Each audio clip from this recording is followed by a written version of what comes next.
Hey everyone, I'm going to be doing a video talking about my son's birth and what led to him being born a little bit early at 37 weeks.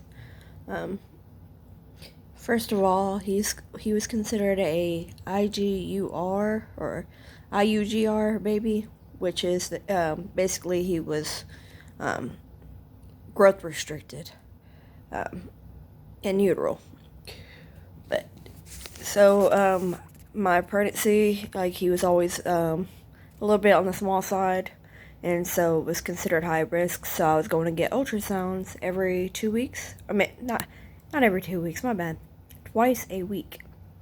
And at my last ultrasound, they didn't say nothing before I left, so I thought everything was all good. But then I missed a call from the OB office because I was busy doing something, and I was about to call them back, but then the hospital called me back, and the hospital said that did I want to do the COVID test before my induction on Thursday, and I was like, I'm not aware of being induced on Thursday. At this point, I was 37 weeks, just turned 37 weeks, and so I called the doctor, and they said, yeah, he's still pretty small, so we're going to go ahead and induce you Thursday. But they wanted me to come back. This was on a Monday. They wanted me to come back the following day to talk to them about it.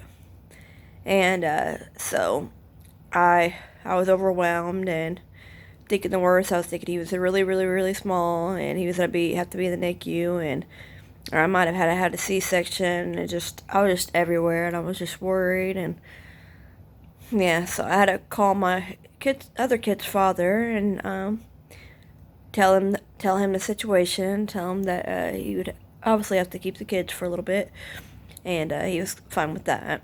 And then I was packed up their bags and all that stuff, and they left with him that night, which they normally leave with them on Monday night anyways. So the only difference is he was gonna have them a little bit longer, considering I was gonna go give birth.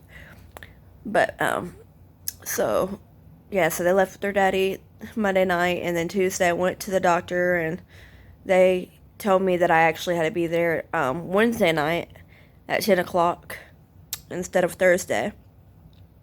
So I was like, oh my goodness. So then I came home and I packed my hospital bag. Well, actually I went to the store and got like more preemie clothes, since I knew for a fact he was going to be little.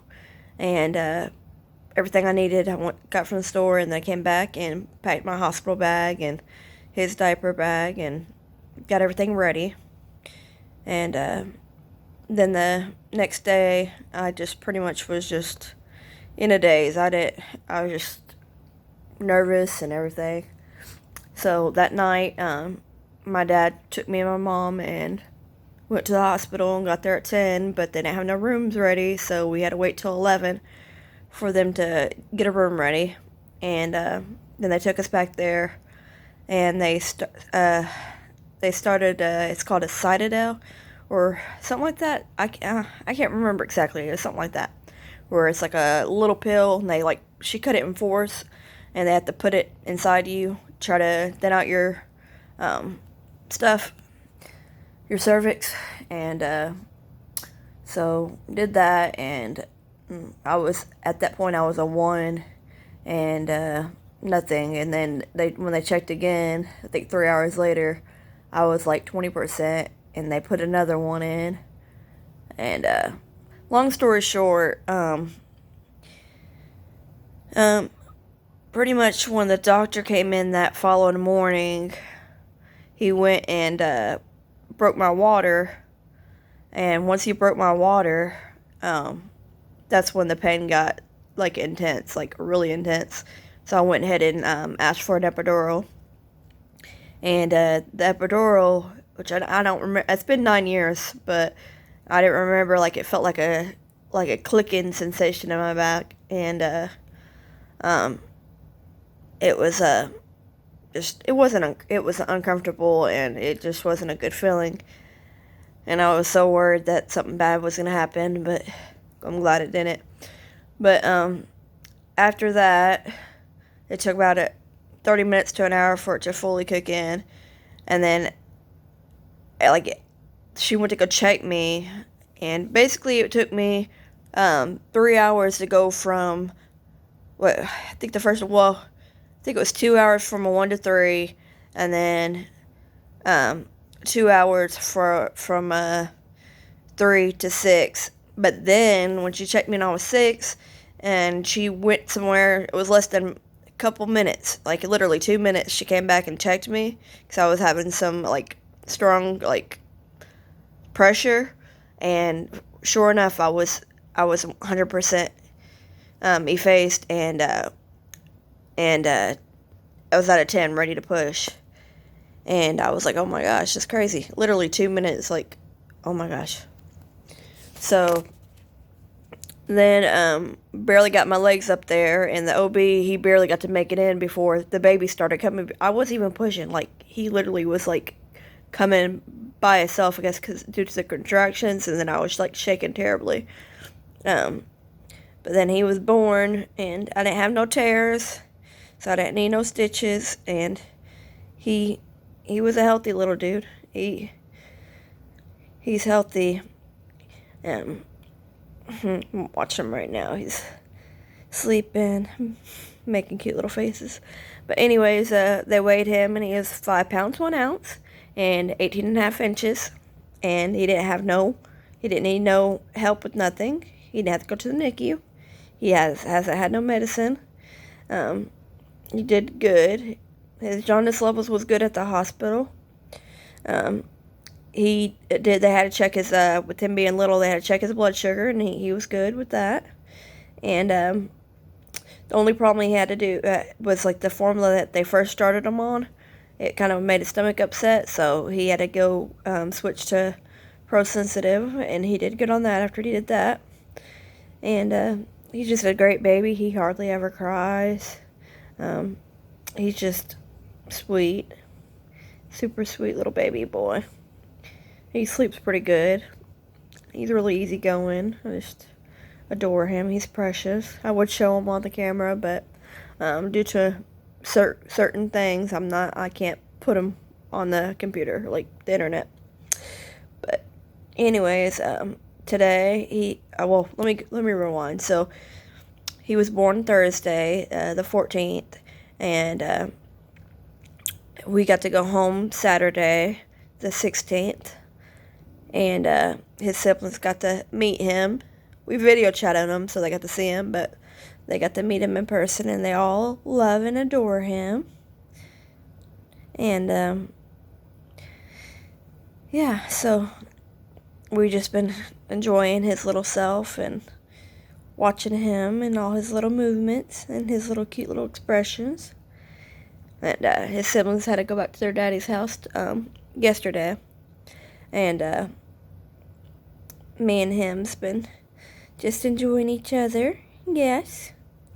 And he had his first pediatrician appointment today, and everything was good. The only thing is he does look a tiny bit jaundiced, so they're checking his levels, and they should be calling me and tell me the results. So any prayer warriors, please pray for him and that everything turns out good and everything. And yeah, he got to also meet. Well, he was sleeping, and he was in the car seat, but his Uncle Brad got to see him, and today, and then yesterday his Aunt Christy and his cousins Cass and Memo got to meet him, and yeah, he's just our pride and joy, our little bitty baby boy, and I'm just so relieved. God is so good. I mean, I had a really, really rough year. His dad's no good, and of course with the pandemic and then being high risk, and just it's been tough. But I gave it all to God, and God's been by my side and protected my little baby and let him be born healthy. And he didn't have to go to NICU or anything, and I didn't have to have a C-section. I'm just so very grateful and relieved. But yeah, I signed my papers so that I can go get my tubes tied because he's my final little baby. I have 4 now. My other kids are 13, 11, and 9. The older 2 are boys, and then my daughter's 9. And so him's number 4, my little boy.